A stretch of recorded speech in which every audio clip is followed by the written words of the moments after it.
تنظیمیں وغیرہ کچھ توڑنا، کچھ ملک کے اندر تبدیلیاں آگے پیچھے، وہ شاید یہ کریں گے، کیونکہ یہی پھر بریف کریں گے خان صاحب کو، اور مکمل طور پہ اختیارات پھر ان کے پاس ہوں گے.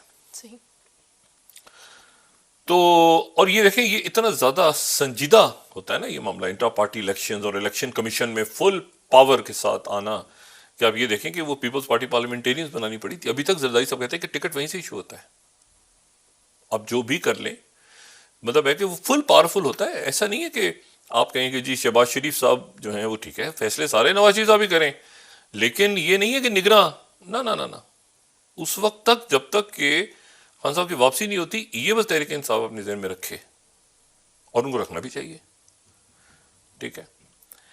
تو اور اس مرحلے پہ آپس کے اندر کوئی ایسے دھڑے بندی بھی نہیں ہونی چاہیے. بہرحال ان کا اپنا، ان کے فیصلے ہیں، وہ خود جس طرح سے بھی کریں. دیکھنا یہ ہے کہ ملک نے آگے کس طرح سے جانا ہے. باہر سے سرمایہ کاری کی خبریں آ رہی ہیں، ٹھیک ہے، اور ان کے کیا اثرات مرتب ہوتے ہیں، کب تک وہ چیزیں فائنلائز ہوتی ہیں، ملک کے معاملات. تو ایک بڑا یہ جب چلیں گے، میں نے کہا نا یہ روز کی خبریں، آگے جب الیکشن تک جائے گا معاملہ، اور وہ تو ہم اس پہ تجزیہ کرتے رہیں گے درمیان میں.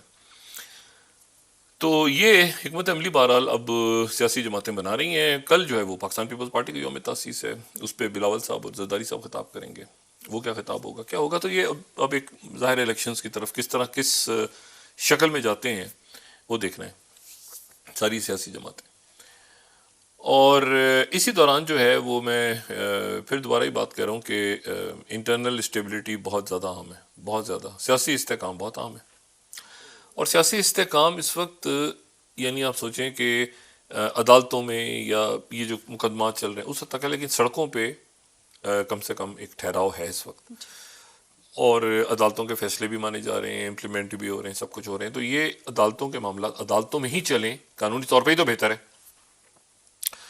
بجائے اس کے کہ سڑکیں بند ہو جائیں اور یہ ہو جائے. تو وہ کم سے کم وہ صورتحال اس وقت نہیں ہے. کچھ فیصلے ظاہر ایسے ہیں جن پہ سوالیہ نشان اٹھ رہے ہیں، وہ ہمیشہ اٹھتے رہے ہیں، ان کو اپیلز ہیں، باقی بہت سارے رستے ہیں. تو دیکھیں ابھی بہت کچھ ہے، ابھی بہت کچھ ہونا ہے انتخابات سے پہلے. تو یہ جو دوسرا معاملہ ہے کہ یہ آنے والے دنوں میں تو یہ دیکھتے ہیں کہ کس طرح بات آگے جاتی ہے. دو تین باتیں اس میں ایسی ہیں جو فوری طور پہ پاکستان کے اوپر جن کا اثر ہو رہا ہے، اثر بہت زیادہ. ایک تو یہ ہے کہ جو باہر سے سرمایہ کاری ہو رہی ہے، اور وہ ظاہر ہے کہ وہ براہ راست مشروط ہے ملک کے اندر مکمل سیاسی استحکام کے ساتھ، اور لانگ ٹرم سرمایہ کاری ہے. اب اس میں ظاہر شرائط ہیں، اس میں انویسٹمنٹس ہیں، اس میں جو بھی کچھ ہو رہا ہے. مطلب ہم اصل میں ایک آپ سمجھیں کہ ایک یعنی جب سے پاکستان بنا ہے، آزادی حاصل کی ہے، تو اس کے بعد سے شاید یہ پہلی دفعہ پاکستان یہ اس طرح سے ہو رہا ہے کہ دنیا جو ہے وہ مطلب پاکستان ایک مخصوص بلاک کی طرف آپ کو جاتا نظر آ رہا ہے. صحیح. جو بلاک اصل میں کسی کا دشمن نہیں ہے.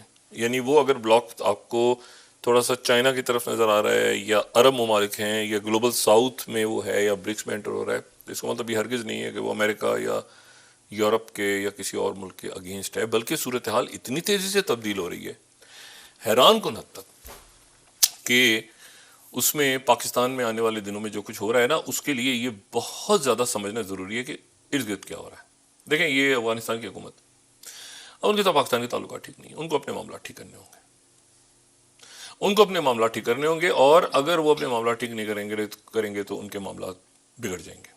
اور میں آپ کو صرف ایک یہ مثال بتاؤں کہ افغانستان کی حکومت جو ہے وہ پاکستان کے ساتھ ہمارے برادر ملک ہے، ہمارا پڑوسی ہے. یہ جو بھی معاملات ہو رہے ہیں، اور جو بھی ٹی ٹی پی اور ان کے وہاں پہ، اس کو وہ ٹھیک کریں. آپ یہ غور کریں کہ پاکستان کے ساتھ ان کے معاملات ٹھیک نہیں ہیں. وہ او آئی سی میں بھی نہیں آئے، ان کو او آئی سی میں نہیں بلایا گیا، ان کو تمام عرب ممالک کے اندر ان کو نہیں بلایا گیا، جو اسلامی اور عرب ممالک. جی بالکل. تو بات یہ ہے کہ یہ بات مطلب وہ کرکٹ ٹیم تو کھیل رہی ہے ان کے لیے، وہاں وہ نہیں تھے. تو یہ بات ان کو دیکھنی ہے کہ بھائی ہم نے جو ہے وہ ٹھیک رکھنے معاملات اپنے، ٹھیک ہے، اور یہ بہت ضروری ہے ان کے لیے. اور پاکستان جو ہے وہ ان کے لیے کوشش کرتا رہا ہے، ابھی بھی کرے گا ہر جگہ. لیکن یہ تو ممکن نہیں ہے نا کہ دہشت گردی ہو رہی ہو اور وہاں پہ اس کو مطلب اس کو ان کو روکنا ہوگا، ہر حال میں روکنا ہوگا، کوئی رستہ نہیں ہے اس کے بجائے مطلب کہ اس معاملات کو مزید وہ الجھاوا دے. ظاہر ہے ان کے لیے بھی مسائل ہیں، پرابلمس ہیں، لیکن ان کو سارٹ آؤٹ کرنا ہے کیونکہ یہ ممکن نہیں ہے، آئسولیٹ ہو جائیں گے ٹوٹل.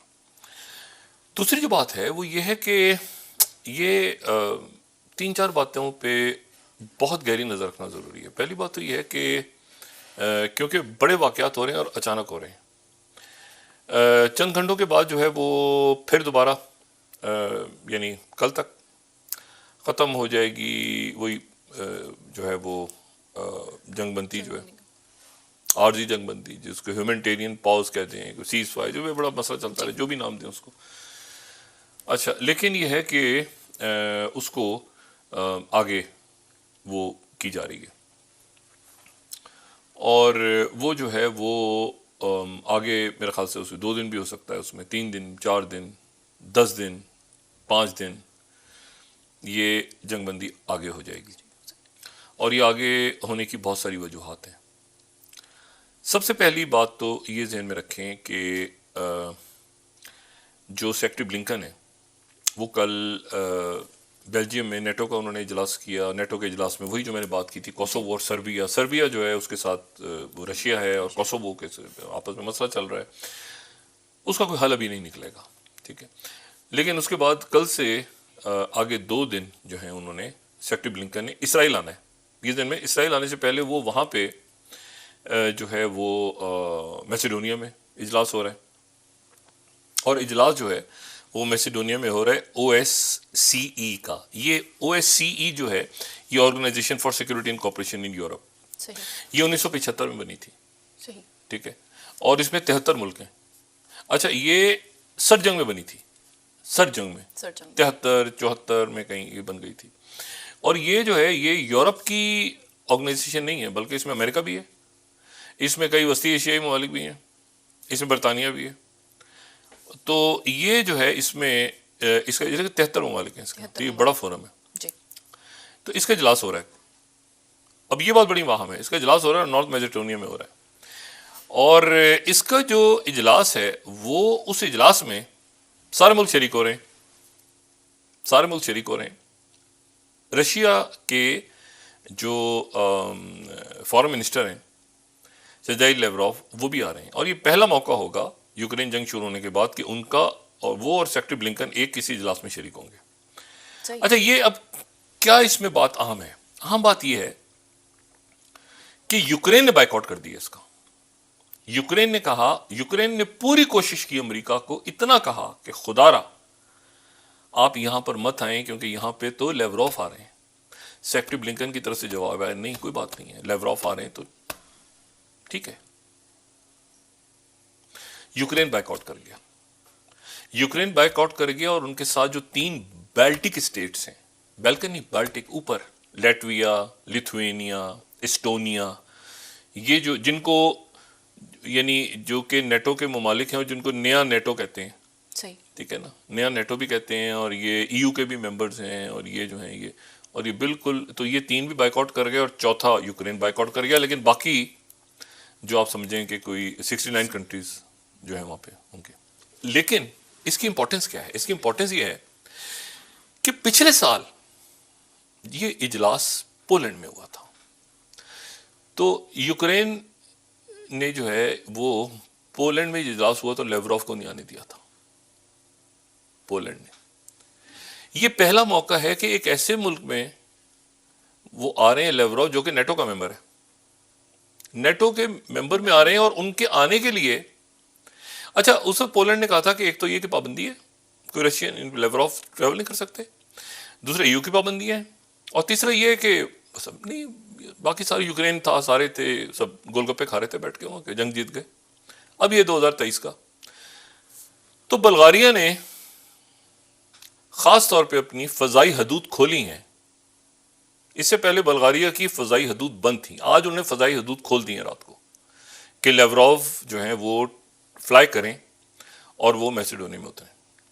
اور میں یہ جملہ بار بار جو کہتا ہوں نا، تھرو انڈر دا بس، یہ زیلنسکی تو مطلب ان کو تو کہ تم تو بیٹھو نا سائڈ پہ جا کے. ٹھیک ہے، اور دنیا کے مسئلے بہت ہیں. تو لیوروف سے ملنے کے لیے کئی یورپی یونین کے ممالک بھی، ان کے وزرائے خارجہ بھی ان سے ملنے جا رہے ہیں. یہ بھی افواہیں پھیلی ہوئی تھیں کہ امریکہ، لیکن امریکہ نے اتنا تو کہا نا کہ زیلنسکی کو ایک طرف کر دیا اور لیوروف کو آنے دیا. پچھلے سال لیوروف نہیں آئے تھے پولینڈ میں، اس سال آ رہے ہیں میسیڈونیا میں، اسی سمٹ میں.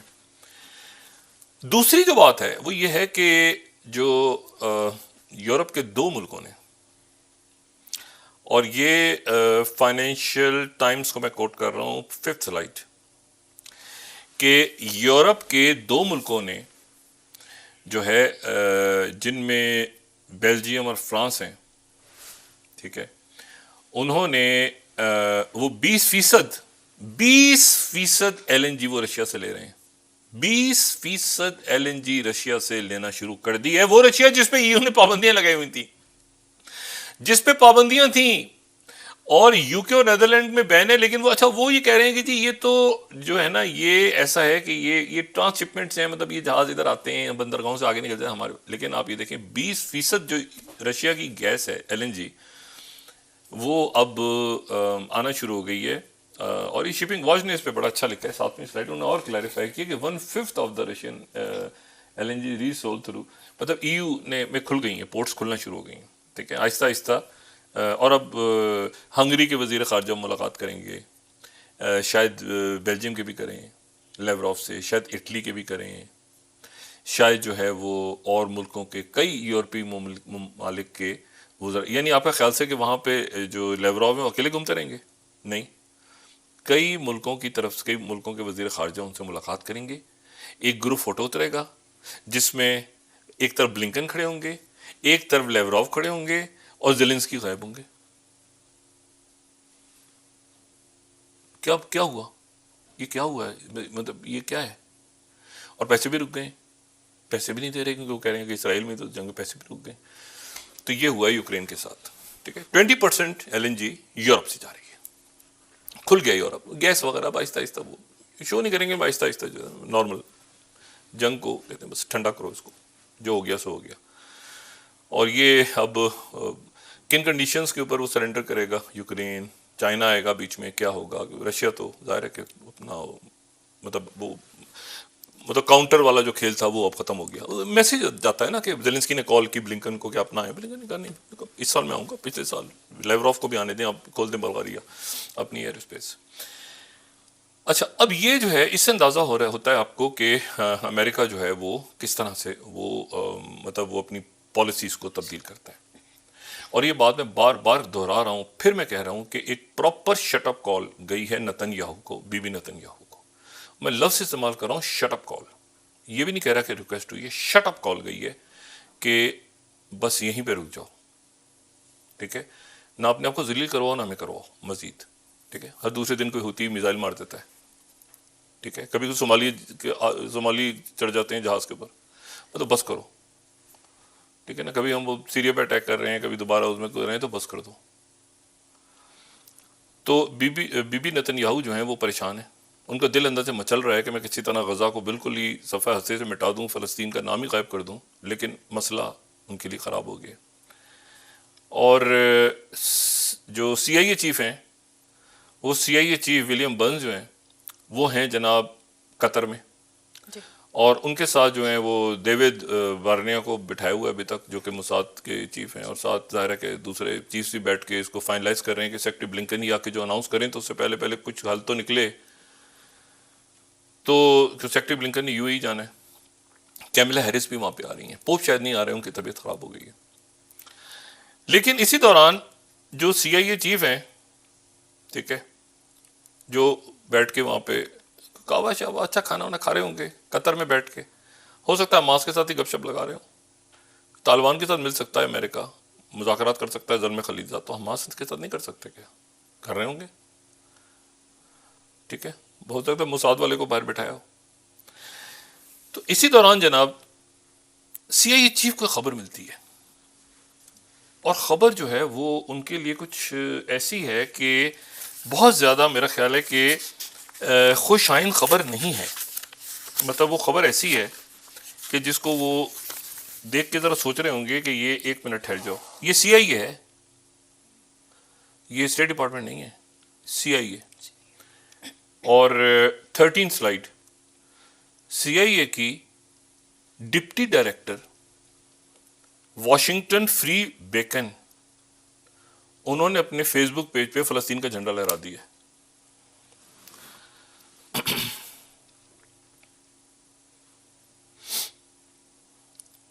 اچھا, فائنینشیل ٹائمز کی اگر خبر دیکھیں, اس کی ہیڈ لائن دیکھیں دوبارہ, یہ ان کو بتایا جا رہا ہے قطر میں کہ محترم یہ بلنکن نہیں ہے, یہ آپ کی ڈپٹی ڈائریکٹر, یہ 1999 سے CIA میں ہے. یعنی یہ مطلب ان کی یہ جو تصویر ہے یہ میرے خیال سے چند سال پرانی ہوگی یا چند دہائیوں پرانی ہوگی. یہ 1999 سے CIA میں کام کر رہی ہیں, اور یہ افریقہ اور یہ آسیان ملک اور ادھر ادھر ہی کافی جگہ انہوں نے اپنا جناب وہاں پہ وہ عجیب سی ایک پوزیشن ہو گئی ہے. اور اس کے بعد NBC نیوز یہ دے رہا ہے خبر, ابھی بریک کر رہا ہے NBC نیوز 15ویں سلائیڈ, کہ CIA نے وارن کیا ہے, 15ویں سلائیڈ, وارن کیا ہے اپنے سٹاف کو ایک گھٹیا حرکتوں سے باز آ جاؤ, کہ سینئر آفیسر جو ہیں وہ انہوں نے بھی فلسطینی جھنڈے لگانے شروع کر دیے.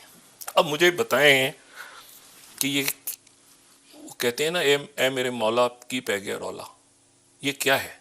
یہ CIA ہے, یہ اسٹیٹ ڈپارٹمنٹ نہیں ہے. ادھر بلنکن, ادھر بغاوت ہو گئی. تو یہ جو صورتحال ہے اس کو اب امریکہ نے نپٹانا ہے. ساتھ ہی یونائٹڈ نیشنز کی طرف سے وہ وانگی وہاں پہنچے, انہوں نے کہا 2 ریاستی سولوشن, مستقل جنگ بندی اور 2 ریاستی سولوشن. اب سوال یہ ہے کہ یہ 2 ریاستی سولوشن کیسے ہوگا, کیا ہوگا؟ جی, 2 ریاستی سولوشن یہ ہے کہ ایک اسرائیل ہوگا اور ایک فلسطین ہوگا. چند منٹ میں لوں گا اس کو. ایک اسرائیل ہوگا, ایک فلسطین ہوگا.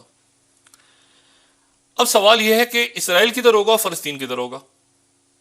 کیونکہ اگر تو ہم یعنی دیکھیں, اگر تو ہم چلے جائیں نا 1948 پہ, 1947 میں اعلان ہوا, 48 کے اندر اسرائیل کا اعلان ہو گیا, اس کے بعد جنگ چھڑ گئی, اس کے بعد وہ بہت سارے علاقے اور نکل گئے. یونائٹڈ نیشنز نے تھوڑا اسرائیل دیا تھا, وہ جنگ کے بعد جو ہے وہ اسرائیل جنگ جیت گیا تو اور اتنا بڑا ہو گیا سائز میں, جو اتنا تھا اتنے سے اتنا ہو گیا, اور وہ نپکا ہوا, جس کے نتیجے میں فلسطینی دربدر ہو گئے. اب جو ہے وہ اس کے بعد یہ 67 کی جنگ ہوئی. 67 کی جنگ ہوئی تو اسرائیل اتنے سے اتنا اور بڑھ گیا, وہ 4-6 جتنے بھی عرب ممالک تھے وہ بھی ہار گئے, تو اتنا ہو گیا. اس کے بعد جب اوسلو کا معاہدہ ہوا, انہوں نے کہا کہ جی آپ جو ہیں یہ 2 ریاستیں ہوں گی, اور 2 ریاستوں کے جیسی 2 ریاستوں کا معاہدہ سائن ہوا یہ 93 میں, جس میں بیگن اور یاسر عرفات اور بل کلنٹن تھے. اس میں انہوں نے کہا کہ جی 2 ریاستیں ہوں گی, ساتھ ساتھ ہوں گی, اور فلسطینی اتھارٹی تب تک کام کرے گی اور باقی باتیں بعد میں. لیکن ابھی بس فلسطینی اتھارٹی ہوگی, یہ ہوگا, باقی باتیں بعد میں. لیکن وہ چونکہ عمل نہیں ہوا تو پہلی انتفاضہ, دوسری انتفاضہ, اس سے لے کے آج تک. اور اسرائیل نے ساتھ ہی مغربی کنارے کے اوپر اپنی وہ بنانی شروع کر دی, جو ان کی تعمیرات وغیرہ ہیں. اب یہاں مسئلہ یہ ہے کہ 2 ریاستیں کہاں کیسے ہوں گی. دیکھیں ایک پاسبلٹی کیا ہے, مطلب اس میں پہلی بات تو یہ ہے کہ جو فلسطینی ہیں وہ فلسطینی, اگر فلسطینی ریاست بنتی ہے, پہلی بات تو یہ کہ اس کی سرحد کیا ہوگی. اس کی سرحد کیا 1948 والی ہوگی جو کہ یونائٹڈ نیشنز نے بنائی تھی اور جو عرب ہار گئے تھے جنگ میں, یا 67 والی ہوگی. اچھا 67 والی اگر ہوتی ہے تو پھر آپ کو بہت ساری آبادیاں وہاں سے اکھاڑنی پڑیں گی, اور یروشلم کا فیصلہ کرنا پڑے گا کہ یروشلم کو, کیونکہ یروشلم میں جو تینوں مذاہب کے جو ابھی تو وہ اس طرح سے ہے نا کہ وہ دیکھتا ہے, جارڈن دیکھتا ہے ان کو, لیکن جب ریاست بنے گی اور دارالحکومت بن جائے گا وہ یروشلم, فلسطین کا دارالحکومت ہوگا, تو اس کو تو یہ نہیں ہے ڈسکشن میں, وہ تو اس کو کیا یروشلم کو تقسیم کیا جائے گا. اچھا یروشلم کو اگر مغرب اور مشرق میں آپ اس طرح تقسیم نہیں کر سکتے جس طرح ہم نقشے پہ دکھاتے ہیں. یہ ایسے گڈمٹ ہیں, اگر کوئی لوگ جو بھی گئے یروشلم وہ میری بات سمجھ رہے ہوں گے کہ وہ ایسے ہیں, یعنی جس طرح نقشے پہ بہت دفعہ آپ کو نظر آتی ہے نا چیزیں کہ یہاں بلڈنگ بنی ہوئی, یہاں بنی ہوئی, آپ اس کو سمپلیفائی کرتے ہیں. لیکن آپ یروشلم میں جائیں تو لکیر نہیں کھینچ سکتی, ٹھیک ہے نا, وہ آپ کو بالکل ادھر سے ایک طرف دوسرا مقدس مقام مذہب کا, تیسرے مذہب کا مقدس مقام, تو اس طرح سے ایسے. تو یروشلم کا کیا ہوگا, ٹھیک ہے, یروشلم کیا ادھر آدھا ادھر ہوگا, آدھا ادھر ہوگا, دوسرا مسئلہ. پھر سرحدیں کون سی ہوں گی, 67 کی سرحدیں ہوں گی تو بہت ساری آبادیاں گرانی پڑیں گی آپ کو. پھر یہ ہے کہ آدھا فلسطین ادھر ہوگا مغربی کنارے پہ اور آدھا فلسطین غزہ میں ہوگا اور درمیان میں اسرائیل ہوگا, اور ان کے درمیان کیا کوئی پل بنیں گے, ایک ریاست ہوگی نا. یا تو آپ اس طرح کا ماڈل لیں جیسے پاکستان, مشرقی پاکستان, مغربی پاکستان تھا, بیچ میں انڈیا تھا, یا پھر آپ لیں کہ کوئی نارتھ اور ساؤتھ کوریا ہے, بیچ میں سرحدیں ملتی ہیں, یا تو سرحدیں نہیں ملتی, یا تو بیچ میں اسرائیل ہے. تو مغربی کنارہ اور غزہ تک کیسے پہنچیں گے آپ؟ اچھا اگر آپ کہتے ہیں مغربی کنارے میں گیس ساری ادھر ہے, پانی بھی ادھر ہے, ذخائر تو سارے ادھر ہیں آئل کے. اچھا اب مسئلہ یہ ہے اس میں پھر تیسری بات کہ کیا جو رائٹ ٹو ریٹرن ہے وہ ہوگا ریاست کو, فلسطینی ریاست کو, کیونکہ فلسطینی جب دربدر ہوئے 1948 میں تو وہ بہت سارے تو چلے گئے لیبنان میں بیٹھے ہیں, صابرہ شتیلہ میں, کیمپوں میں, اور بہت بڑی تعداد بیٹھی ہے ان کی لیبنان میں, وہ پناہ گزین ہیں.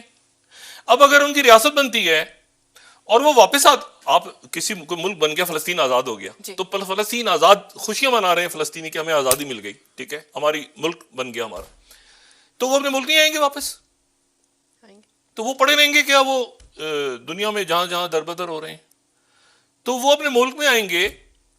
تو ان کے آنے کے بعد تو اسرائیل میرا خیال جو وہاں پہ جو ان کی اپنی آبادی ہے وہ تو 0 کوئی مطلب پتہ نہیں کتنے فیصد رہ جائے گی, وہ تو بہت چھوٹی اقلیت ہوگی نا اس پورے خطے میں.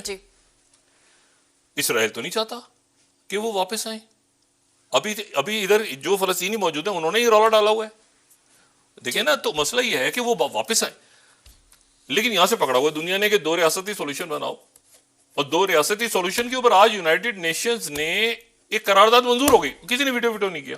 امریکہ کی بھی وہی پالیسی ہے جو رائٹرز کی 20 سلائڈ کوٹ کرتے ہیں, وانگلی پہنچے ہوئے ہیں وہاں پہ, ٹھیک ہے نا. UN calls for irreversible move, irreversible 20 slide writers کی طرف دکھائیے گا. UN calls for irreversible move towards two-state solution of Israel crisis. Full stop.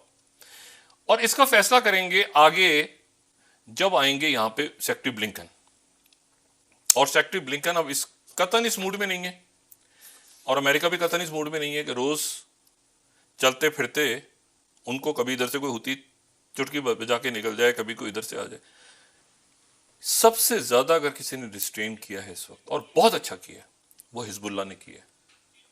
حزب اللہ کے لوگوں سے انہوں نے جو بات آپس میں ہوئی ہے وہاں پہ, میں آپ کو خبر, انہوں نے کہا ہماری لڑائی نہیں ہوگی, ہم اسرائیلی فوج سے لڑیں گے نہیں, ہم قبضہ, ہم واپس لے لیں گے پورا علاقہ کے, ہم آئیں گے اور آئیں گے, بس ختم. ہمارا کوئی مطلب وہاں پہ ان کے 40-50 ہزار لوگ تیار بیٹھے ہیں, وہ ریسٹرین کر کے بیٹھے ہیں, اور جھڑپیں ہو رہی ہیں شمال میں یہاں سے, اور ان کو روکا ہوا ہے امریکنس نے, ان کو روکا ہوا ہے. وہ جو امریکنس ملے تھے نا جا کے وہاں پہ شروع میں کہ آپ ریسٹرین کریں اپنے آپ کو, ایران نے روکا ہوا ہے, عرب ممالک نے روکا ہوا ہے. تو مسئلہ اب اس کا حل کیسے نکلے, یہ 2 ریاستیں کہاں پہ ہوں گی, کیسے ہوں گی, درمیان میں اسرائیل ہوگا, کیا برج بنیں گے, کیا جارڈن سے لوگ ادھر آئیں گے, کیا باہر جو موجود ہیں فلسطینی ان کو رائٹ آف ریٹرن ہوگا, یروشلم کا کیا بنے گا, غزہ سے لوگ, اچھا پھر ہوگا کس کے انڈر, فلسطینی اتھارٹی کے انڈر ہوگا, یا حماس فلسطینی اتھارٹی تو ڈائی ڈاؤن ہو گئی نا, وہ تو ابھی ہے ہی نہیں, ایگزسٹ ہی نہیں کر رہی. تو حماس سے بات تو حماس سے کر رہے ہیں, فلسطینی اتھارٹی کہاں بیٹھی ہے قطر میں. تو حماس کے ساتھ کیا مذاکرات ہوتے ہیں, حماس نے تو یہ مطلب لڑکے جیتی ہے نا جنگ, ٹھیک ہے, تو لڑی ہوئی جنگ وہ, اور شہادت ہیں وہ بعد میں 161 لوگ ابھی تک 161 لوگ اسرائیل کہہ رہے ہیں کہ ہمارے ملک کے پاس موجود ہیں, وہ تھائیز اور یہ اور زیادہ عمر کے لوگ اور رشین چھوڑ دیے انہوں نے, لیکن جو فوجی ہیں اور وہ باقی سارے پکڑے ہوئے ہیں, اور جنگ بندی ہو گئی ہے.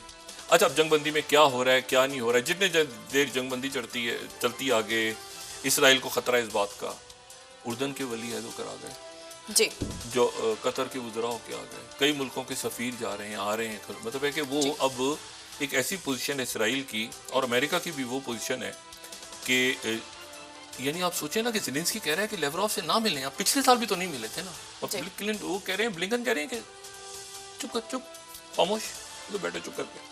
اور EU 20% گیس خریدنا شروع کر دی ہے رشیا سے, صحیح ہو گیا.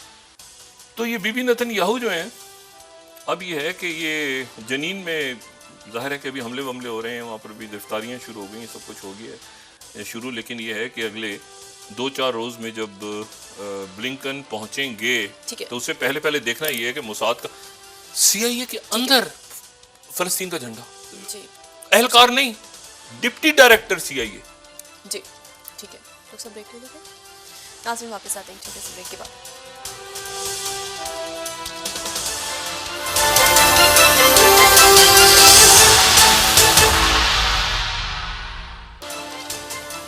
ویلکم بیک ناظرین. ڈاکٹر صاحب تو آپ یہ کہہ رہے ہیں کہ انتخابات سے پہلے ملکی سیاست نامے میں بہت سی تبدیلیاں آنے والی ہیں. سیاسی منظرنامہ جو ہے اس میں ابھی تو بہت کچھ ہے. ابھی تو دیکھیں نا, فیصلے ہونے ہیں, الیکشن کمیشن, اتحاد کس طرح بنتے ہیں, اس کے بعد الیکشن شیڈیول آتا ہے, پھر چیلنج ہوتے ہیں, پھر یہ ابھی کافی کچھ ہونا ہے.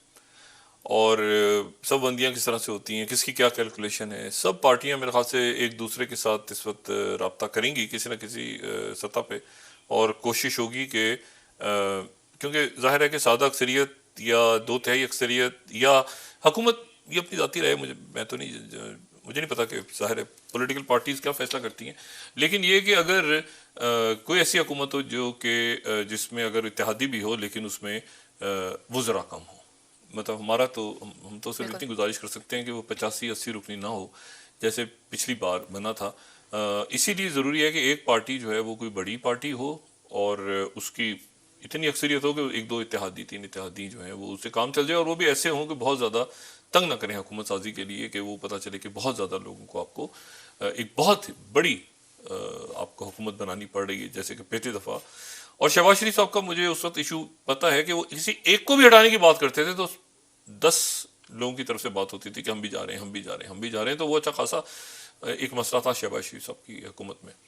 تو یہ اب کس طرح سے بنتا ہے سارا سلسلہ, یہ ابھی اس میں کافی دیر ہے. اچھا میں آپ سے صرف یہ کہہ رہا ہوں کہ اس میں یہ کیا فیصلہ ہوگا, یہ 2 ریاستی حل جو ہے, دیکھیں نا اب یہ 2 ریاستی عرب ممالک نے کہہ دیا کہ 2 ریاستیں, یونائٹڈ نیشنز نے بھی کہہ دیا 2 ریاستیں, پاکستان کا بھی یہی پوزیشن. اور بڑا پاکستان کا سٹانس جو ہے وہ میں تھوڑا سا اس کو, ایک تو یہ کہ پبلک آج کراچی میں ریلی دیکھی, سعیم زمان صاحب اور یہ جو سول سوسائٹی اور باقی سارے اس میں لوگ شریک تھے, ڈاکٹرز بھی, انجینئرز بھی, یہ مکمل طور پہ غیر سیاسی ریلی تھی اور بہت بڑی ریلی تھی. یہ اس میں جو ہے یہ دیکھنا اس میں یہ ہے صرف کہ یہ 2 ریاستیں کہاں بنتی ہیں اور کیسے عرب ممالک کے ذہن میں کیا ہے. وہ جو بات کر رہے ہیں عرب ممالک, پاکستان کی بھی پالیسی ہے, اور پاکستان کا اسٹانس جو میں بطور ریاست کہتا ہوں نا, تو ٹھیک ہے حکومت کی طرف سے روایتی تو بیان کرتا ہے نا, ہم کہہ دیتے ہیں کہ جی فارن آفس روایتی سے آ جاتا ہے بیان, ہمیشہ آتا رہے. میں نے کم سے کم پہلی دفعہ کور کمانڈرز کانفرنس کے اعلامیے میں کشمیر کے ساتھ فلسطین دیکھا ہے, میں نے کبھی نہیں دیکھا. ٹھیک ہے, مطلب ہمارا ایک آپ سمجھ لیں کہ حکومتی سیاسی یا جو بھی سیٹ اپ ہے, اور ایک اسٹریٹجک یا فوج کا, اور پھر ساری پارٹیوں کا, اور پھر سول سوسائٹی کا, اتنا بھرپور اسٹانس پاکستان نے جو لیا ہے فلسطین پہ, یہ وہ پوری دنیا نے لیا. اس میں سب سے بڑا جو کریڈٹ میں کہہ رہا ہوں اسٹریٹ, وہ اسٹریٹ جو کہ مغربی ممالک کی اسٹریٹ ہے, یعنی وہ اسٹریٹ جو کہ اور وہ لوگ جو کہ چاہے وہ ہندو ہیں یا چاہے, دیکھیں تشدد کی تو کوئی بھی حمایت نہیں کر سکتا, ٹھیک ہے, لیکن یہ ہے کہ جو اقوام متحدہ کے ہر بندہ مذمت کرتا ہے تشدد کی, لیکن اقوام متحدہ کے سیکرٹری جنرل نے جو بات کی تھی کہ اس کا پس منظر بھی جاننا ضروری ہے. ایک شخص دوسرے کو, کسی دوسرے آدمی کو قتل کر دیتا ہے, پولیس آ کے پکڑ لیتی ہے, ٹھیک ہے, وہ قاتل ہے, اس میں کوئی شک نہیں ہے, اس کو سزائے موت ہونی چاہیے.